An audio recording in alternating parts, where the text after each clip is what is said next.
में हम लोग बात किए थे पोल्यूटेंट्स का, एयर पोल्यूटेंट्स का, जिसमें PM 2.5 जानने का प्रयास था, 10 जानने का प्रयास था, आई एम सो ऑन, बहुत सारी चीज़ जाने थे, पर्टिकुलर मैटर उसमें दिल्ली से रिलेटेड जाने थे, है ना, बहुत सारी चीज़ जाने थे। आज भी हम लोग पढ़ेंगे पोल्यूटेंट से रिलेटेड, पहले फ्लाई ऐश पढ़ेंगे और उसके बाद जानेंगे second one is your black carbon.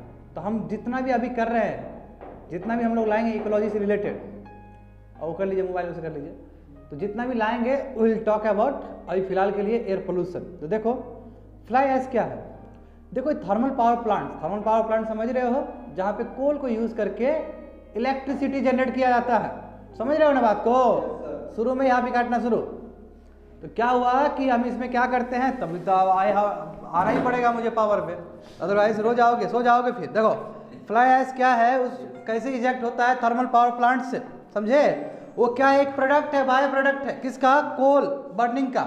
ये बात समझना होगा हम लोग को कि हमारा इंडिया का जो कोल है ना जी रमानंद जी, इसमें ज़्यादा कार्बन कंटेंट नहीं है उतना बेहतरीन जितना होना चाहिए, क्योंकि कोल में क्या होता है, कार्बन होता है प्लस इम्प्योरिटीज भी होता है। यदि हम एंथ्रासाइड का बात करें तो सबसे बेस्ट फॉर्म हमारा एंथ्रासाइड होता है, मगर उसमें भी लगभग 30% इम्प्योरिटीज होता है, जान, हाँ है ना, यानी कि 30% इम्प्योरिटीज होता है, 70% ही कार्बन कंटेंट्स होते हैं, ये बात समझना होगा हमको। तो यहाँ पे क्या कहा जा रहा है कि फ्लाई ऐश एक बाय प्रोडक्ट है, by burning of coal.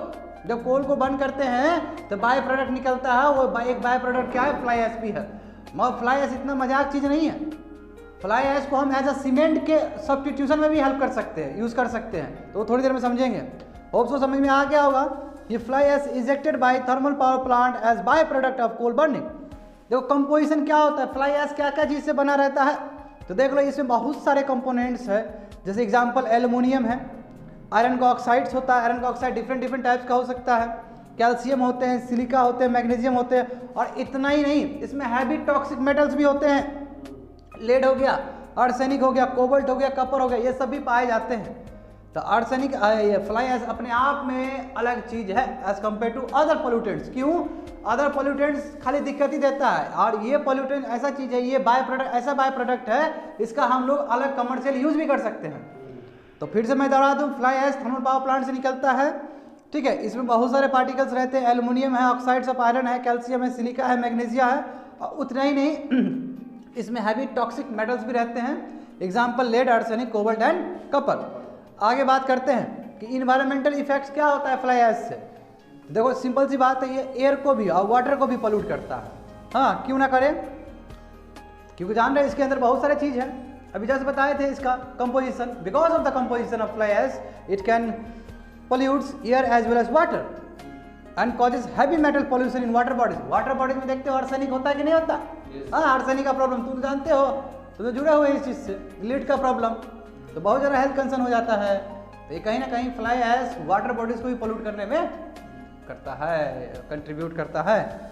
Fly ash effects vegetation, इतना ही नहीं, वो वेजिटेशन को भी इम्पैक्ट करता है। क्यों, क्योंकि जब डायरेक्ट डिपोजिशन होता है लीफ सरफेस पे, हाँ, या फिर इनडायरेक्टली होता है तो सोइल पे डिपॉजिट हो जाता है, सोइल पे जब डिपॉजिट हो जाता है तो वेजिटेशन को ये खराब कर देता है, समझे। यहाँ पे वेजिटेशन उतना ठीक से कल्टीवेट नहीं हो पाता है, तो वो खराब हो जाता है, वेजिटेशन ठीक से कल्टीवेट नहीं हो पाता है because of the presence of fly ash और deposits on the leaf surface.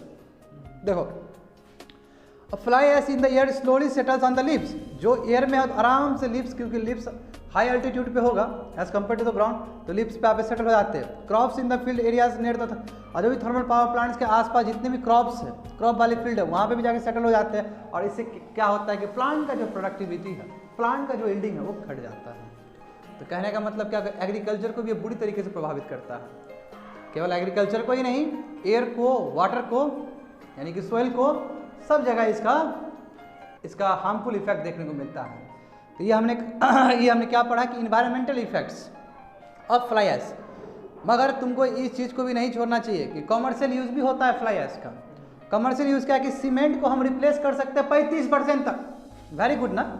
Fly ash का यूज़ करके सीमेंट में हम 35% सीमेंट का वो कर सकते हैं, रिप्लेसमेंट कर सकते हैं, बात समझे। दस reducing the cost of construction, cement बनाने में 35% तुम फ्लाई ऐश बना के ही तुम बना सकते हो सीमेंट, यानी कॉस्ट ऑफ प्रोडक्शन घटा के नहीं बटा, क्योंकि तो पोल्यूटेंट्स है after all, fly ash is all about pollutants जो थर्मल पावर प्लांट से निकलता है। देखो कैसे उसको ट्रैप कैसे किया जाता है, तो इलेक्ट्रोस्टैटिक, रमानंद जी को याद होगा, इलेक्ट्रोस्टैटिक प्रिसिपिटेटर होते हैं, थर्मल पावर प्लांट में, होप सो आपको पता होगा वो क्या, वो तुम्हारा इंस्टॉल रहता है, नीचे जब हार्मफुल गैस निकलते हैं तो वो जितने भी पॉल्यूटेंट्स वो ट्रैप हो जाते हैं उसमें, और बाकी वो सब निकल जाता है ताकि वो एसिड रेन में कोई कंट्रीब्यूट ना करे, है कि नहीं? आप तो पता होगा आपको, तो जो ट्रैप होता है उसी ट्रैप से निकाला जाता है फ्लाई ऐश को, तो वही चीज़ तो बोला जा रहा है। वो जब निकाला जाता है उसके बाद 35% तुम्हारा यूज़ होता है सीमेंट इंडस्ट्री में, सीमेंट प्रोडक्शन में, और इससे क्या होता है, कॉस्ट ऑफ प्रोडक्शन जो सीमेंट का वो कम हो जाता है, और रोड्स बनाने में हेल्प है, इंफ्रास्ट्रक्चर बनाने में हेल्प है। यस इतना ही नहीं, जो फ्लाई ऐश से जो ब्रिक्स बनते हैं वो बहुत ही लाइट इन वेट होता है, और वो गजब बात है कि वो स्ट्रेंथ और ड्यूरेबिलिटी के मामले में ज़्यादा बेटर है कन्वेंशनल मान से, उसका डिलीवरी यानी लंबा टाइम तक टिकेगा वो, उसका मजबूती भी ज़्यादा स्ट्रॉन्ग होगा, वह बहुत ज़्यादा स्ट्रॉन्ग रहता है वो फ्लाई ऐश से जो ब्रिक्स बनते हैं। Fly ash is a better fill material for the road embankment. Road embankment मतलब क्या होता है, देखो रोड इम्पैक्ट मतलब एक रोड है दूसरा रोड है, ये रोड ऐसा बनाया जाता है कि एक्सीडेंट सब ना हो, यानी कि एक रोड की तुलना में दूसरा रोड थोड़ा हाई एल्टीट्यूड पे हो, समझे ना? इम्पैक्टमेंट में जैसे बोलते हैं ना, डैम के बारे में भी डैम इम्पैक्टमेंट करके वर्ड यूज़ किया जाता है, यस रमानंद जी? इम्पैक्ट तो यही है कि तुम्हारा एक्सीडेंट वगैरह ना हो, तो उसमें भी तुम्हारा फ्लाई ऐश बेटर मटेरियल है सो फार रोड इम्पैक्टमेंट इज कंसर्न। और कंक्रीट रोड बनाने में भी तुम्हारा फ्लाई ऐश का बहुत बड़ा योगदान होता है। Abundant mines can be field, जो माइंस तुम खत्म हो चुका, माइनिंग एक्टिविटी कर चुके हो और ऐसे रखा हुआ है, तो उसको भी फिलअप करने में फ्लाई ऐश का बहुत बड़ा रोल है। उतना ही नहीं, लैंडफिल्स, जो गार्बेज तुम देखते हो, जो आते हो यहाँ पे तो गार्बेज दिखता है तुम लोग को, तो जो गार्बेज दिखता है उसको भी फिलअप करने में फ्लाई ऐश का बहुत बड़ा रोल हो सकता है। तो कहने का मतलब क्या, कमर्शियल यूजेस भी उसका इतना ही ज़्यादा है, तो हम फ्लाई ऐश को कभी खराब नहीं बोल सकते हैं, because of its uses as commercial purpose. Commercial purpose के लिए इसका बहुत सारा यूज हो सकता है, करेक्ट? तो policy decision of the government ने क्या बोला कि the ministry of environment and forest has made it mandatory. देखो ministry of environment and forest ने क्या बोला कि ये मैंडेटरी है कि आप फ्लाई ऐश को यूज करो, best products in all construction projects and road embankment works within 100 kilometre radius of the thermal power station. यानी कि थर्मल पावर प्लांट है जैसे बरौनी में है, उसका 100 किलोमीटर के आसपास आपको यूज़ करना ही होगा फ्लाई ऐश को, ठीक है? और साथ साथ इतना ही नहीं, माइन फिलिंग एक्टिविटीज़ में भी आप 50 किलोमीटर के रेडियस में यदि कोई माइनिंग एक्टिविटीज़ हो रहा है तो वहाँ पे भी आप फ्लाई ऐश का यूज़ कर सकते हो। जस्ट अभी मैंने बोला कि as a fill material use कर सकते हो आप माइनिंग के लिए, तो ये ministry of environment and forest ने ऐसा वो कर दिया, मैंडेटरी कर दिया है। समझ गए ना बात को, कि यानी कि 100 किलोमीटर रेडियस तक हाँ कोई रोड इम्पैक्टमेंट होगा तो फ्लाई ऐश का ही यूज़ होगा वहाँ पे। सेकंड वन, यदि 50 किलोमीटर के पेरिफेरल एरियाज में थर्मल पावर प्लांट्स के 50 किलोमीटर के दायरे पे यदि कोई माइनिंग एक्टिविटीज़ होता है तो वहाँ पे एज अ फिल मटेरियल हम फ्लाई ऐश को ही यूज़ करेंगे। ये नोटिफिकेशन है या फिर मैंडेटरी है तुम्हारा by ministry of environment and forest. तो एक समझा हमने पोल्यूटेंट के रूप में फ्लाई ऐश। फ्लाई ऐश क्या पोल्यूटेंट तो है, मगर साथ साथ इसका कमर्शियल यूज भी है। सिमिलरली अब दूसरा पोल्यूटेंट समझने का प्रयास करते हैं, जैसे ब्लैक कार्बन। ब्लैक कार्बन समझते हैं रमानंद जी? पता है ना, जो चूल्हा वाला होता है गांव देहात में, जो हाँ सूट, बिल्कुल सूट, ब्लैक सूट जो कहते हैं। तो ये ब्लैक देखो, ग्रीन हाउस गैस जो होते हैं कार्बन डाइऑक्साइड, कार्बन मोनोऑक्साइड, उसके तुलना में थोड़ा डिफरेंट है। हालांकि ये भी ग्लोबल वार्मिंग बढ़ाता है, समझे ना, क्योंकि ये भी हीट को ट्रैप कर लेता है, मगर इसका जो ट्रैपिंग पावर है वो डिफरेंट है as compare to carbon dioxide, दूसरा ग्रीन हाउस गैसेस। क्यों दूसरा अलग है? क्योंकि देखो कार्बन डाइऑक्साइड सब क्या करता है, समझो बात को, बस पढ़ाना शुरू कर दिए तो पानी वानी पीना शुरू कर दो, अलग स्टाइल से चला जाता है नहीं। सो बैड, टीचर तो डिमोटिवेट हो जाएगा तुम्हारे एक्टिविटीज से, इसलिए उठे ना जान भरने के लिए। देखो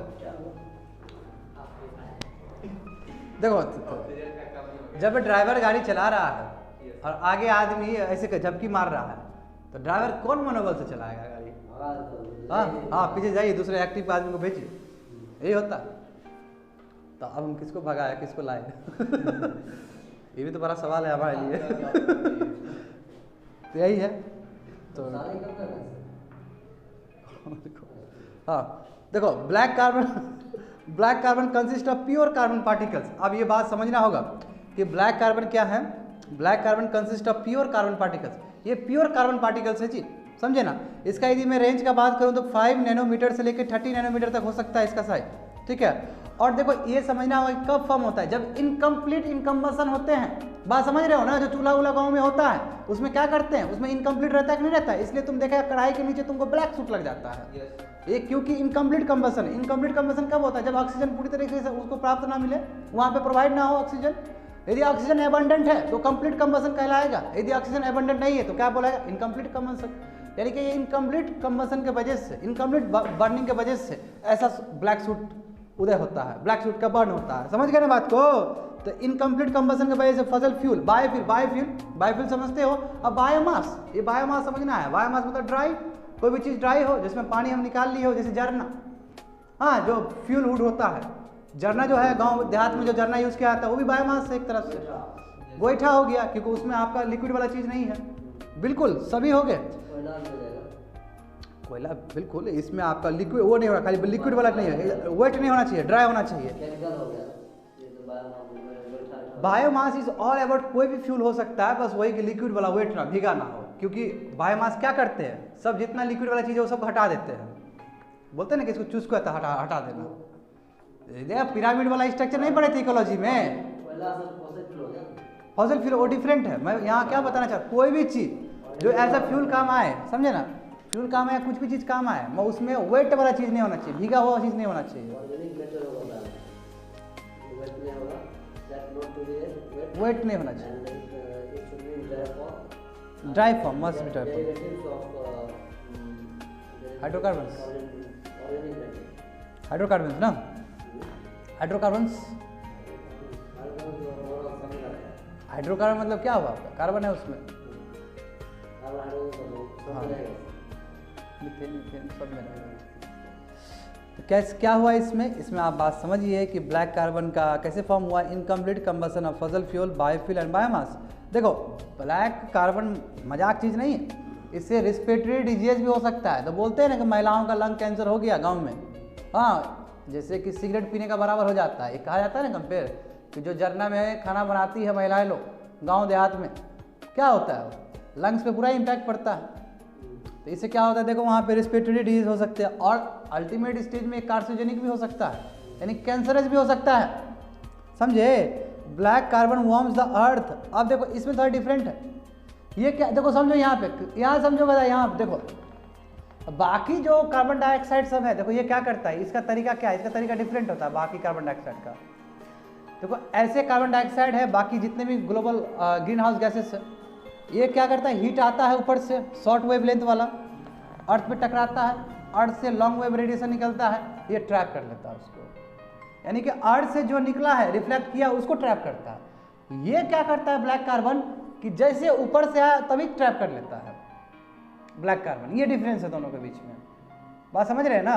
ये ऊपर से आया, ये नीचे से इंतजार नहीं करता है, ऊपर से आया ऊपर से ही ट्रैप कर लेगा। हाँ अपकमिंग रेस, रिफ्लेक्टेड नहीं, अपकमिंग रेस, समझे ना। ये रिफ्लेक्टेड रेस तो आपका कार्बन डाइऑक्साइड सब करेगा, ये तो डायरेक्ट अपकमिंग, जो इंसोलेशन कहते हैं जिसको आप ज्योग्राफिकल टर्म में, incoming radiation, incoming solar radiation. तो बात समझ में आ रहा है कि यही बोला जा रहा है कि black carbon warms the earth by absorbing sunlight and heating the atmosphere and by reducing the albedo when deposit on snow and ice. क्या बोला है, बहुत बढ़िया शब्द बोला है। ये बात समझना होगा, यहाँ पे कितना बड़ा बात कह दिया है, समझ रहे हो ना। स्नो के पास हाई एल्बिडो होता है, बोले थे यदि न्यू आइस होता है तो उसके पास 90% होता है एल्बिडो। 90% एल्बिडो का मतलब क्या हुआ, कि अपकमिंग रेडिएशन आ रहा है, टकरा गया स्नो पे, स्नो है ये तुम्हारा, टकरा गया, टकराने के बाद जो 100 यूनिट आ रहा है रेडिएशन, 90 यूनिट तो लौटा देगा उसको, रिफ्लेक्ट कर देगा, मात्र 10% क्या करता है, एब्जॉर्ब करता है। इतना खतरनाक होता है स्नो सब, स्पेशली न्यू स्नो सब जो होता है, नया नया स्नो। भाई ये क्या करता है, ये आइस है, आइस कवर है, उसके ऊपर ब्लैक डिपॉजिट हो गया, ब्लैक कार्बन डिपॉजिट हो गया। तो ब्लैक कार्बन जब डिपॉजिट होता है और ऊपर से लाइट आ रहा है, तो अब एब्जॉर्प्शन बढ़ जाता है, यानी कि एल्बिडो कम हो जाता है। एल्बिडो का मतलब क्या होता है, बोलो जरा, क्या होता है एल्बिडो का मतलब? Are you sure? ऐसा तो मैंने नहीं बोला है। एल्बिडो का मतलब reflection of light, capacity to reflect light more and more. हाँ एल्बिडो इट प्रोड्यूस। एल्बिडो का मतलब होता है कि लाइट को रिफ्लेक्ट करना, 90% आइस का एल्बिडो है, इसका मतलब क्या है कि 100 यूनिट लाइट आ रहा है उसको स्पर्श करने के लिए, तो 90% लाइट लौटा दे रहा है, यानी कि रिफ्लेक्ट हो जा रहा है, बस एब्जॉर्ब कितना कर रहा है, 10% कर रहा है। बात समझे ना, ये होता है फिनोमेना। मैं ये क्या करता है कि आइस के ऊपर यदि कार्बन डिपॉजिट हो गया तो जो 90 हो रहा था अब 90 नहीं है, हो सकता है अब 70 हो गया हो सकता है अब 60 हो गया होगा। इससे क्या होगा, आइस पिघलेगा, गर्मी मिल जाएगा उसको, रेडिएशन, इसलिए क्लाइमेट चेंज पे बहुत बड़ा इंपैक्ट पड़ता है इसका। यानी कि ब्लैक कार्बन का इंपैक्ट देख रहे हो कैसे क्लाइमेट चेंज हो रहा है, क्योंकि ग्लेशियर पिघल जाएगा, जब ग्लेशियर पिघलेगा तो तुम्हारा क्या होगा, ओशन बढ़ जाएगा, उसका सी लेवल साइज बढ़ जाएगा, तो तुम्हारे जितने भी तुम्हारा मार्शल आइलैंड है, छोटे छोटे जो आइलैंड है वो डूब जाएगा। और वही तुम्हारा एक प्रेजेंटेशन है कि तुम्हारा ग्लोबल क्लाइमेट चेंज हो रहा है। और गेटिंग मी, यानी कि ब्लैक कार्बन का कितना बड़ा रोल है इन क्लाइमेटिक चेंज। तो देख लो, वही समझने का प्रयास करो कि ब्लैक कार्बन क्या है, warms the earth by absorbing sunlight and heating the atmosphere and by reducing the albedo when deposited on snow and ice। समझ में आया कि albedo कैसे घटाया, वो पहले 90% जा रहा था, अब 90% नहीं जाएगा, अब हो सकता है 60 जाए, हो सकता है 50 जाए, क्यों, क्योंकि तो एब्जॉर्ब कर लिया तो आइस पिघल गए, तो इधर क्लाइमेटिक चेंज हो गया, बहुत ज़्यादा इंपैक्ट पड़ गया उसको। अब समझो, तो तुम क्या समझा गया, देखो इधर black carbon stage in that, मगर देखो ये डिफरेंट है, मैंने बोला ना अभी जस्ट, बाकी ग्रीन हाउस गैस से डिफरेंट है। बाकी ग्रीन हाउस किस तरह ट्रैप कर रहे हैं, नीचे आया, नीचे से गया, उसको ट्रैप कर रहा है, तब गर्म हो रहा है, ये तो डायरेक्ट सनलाइट को ट्रैप कर ले रहा है ब्लैक कार्बन। और दूसरा देखो, इन टर्म्स ऑफ एग्जिस्टेंस कितना दिन तक रह सकता है, कितना साल तक रह सकता है, उसमें भी ये डिफरेंट है। ब्लैक कार्बन एटमॉस्फेयर में मात्र कुछ दिन से कुछ वीक तक रह सकता है, यानी कि इसका शॉर्ट लिव्ड है एटमॉस्फेयर में, ठीक है, जबकि दूसरे ग्रीन हाउसेस गैसेस है उसका लंबा लाइफ साइकिल्स है। एग्जाम्पल ये है कि कार्बन डाइऑक्साइड का life cycle more than 100 years होता है। अभी जो कार्बन डाइऑक्साइड प्रोड्यूस करोगे 100 साल से अधिक तक रहेगा एटमॉस्फेयर में, इसलिए मैटर ऑफ कंसर्न है। ब्लैक कार्बन उतना मैटर ऑफ कंसर्न नहीं है, क्यों, वो कुछ ही दिन तक रहेगा। समझ में आया। Today the majority of black carbon emissions are from developing countries and this trend is expected to increase. क्यों पता है क्यों, अरे भाई डेवलपिंग कंट्री में ही तो इंडस्ट्री बढ़ रहा है, वो तो डेवलप्ड हो गए तो रिन्यूएबल एनर्जी की तरफ थोड़ा स्विच हो रहे हैं। और डेवलपिंग कंट्री क्या है कि उसको तो अभी और फलना और फूलना है, इसीलिए कहा जाता है, तुम्हारा हर समय पेरिस ट्रीटी एग्रीमेंट में तो बात यही हुआ था कि डेवलपिंग कंट्री को थोड़ा मौका दिया जाए ज़्यादा, डिफरेंशियल रिस्पॉन्सिबिलिटी वाला जो CDR वाला था, है ना, common but differential responsibility, CDR common differential responsibility. हाँ, और उसका कार्बन क्रेडिट का भी बात कर रहे थे, कार्बन कैसे मार्केट खरीदा जाता है, याद आया सभी चीज़। तो ये हम तो एक्सपेक्ट करते हैं कि डेवलपिंग कंट्री क्या करेगा, वो तो एमिट करेगा ही करेगा, एमिट करेगा तो जाएगा कार्बन तुम्हारा।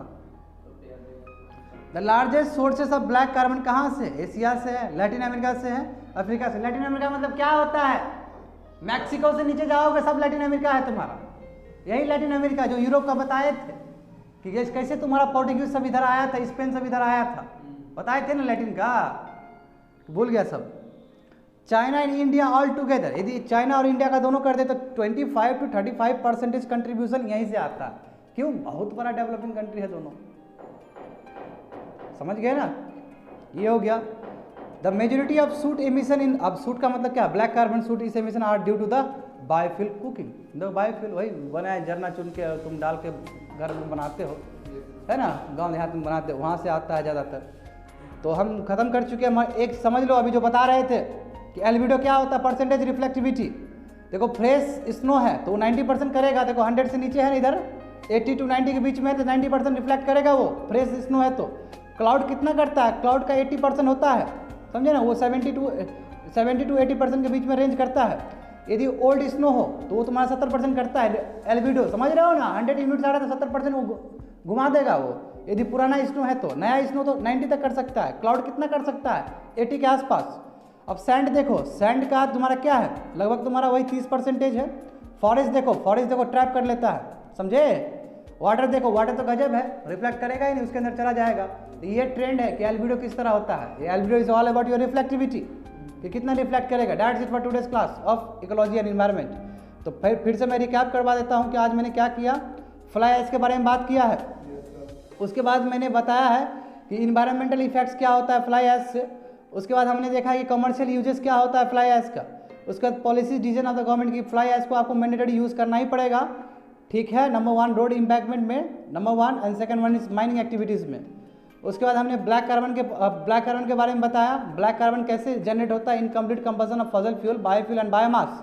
ठीक है। और ये इतना खतरनाक है कि कार्सिनोजेनिक भी प्रोडक्ट हो सकता है, कार्सिनोजेनिक भी तुमको क्रिएट यानी कैंसरस भी हो सकता है ये चीज़। और कैसे ये तुम्हारा एल्बिडो घटाता है स्नो और आइस का, तो मैंने जिक्र कर दिया है। उसके बाद एक शॉर्ट लिव्ड होते हैं as compare to other greenhouse gases, और कैसे चाइना और India all together 25 to 35% contribute करते हैं। क्यों? क्योंकि यहाँ पे ज़्यादातर बायोफ्यूल कुकिंग होता है। That's it for today's class.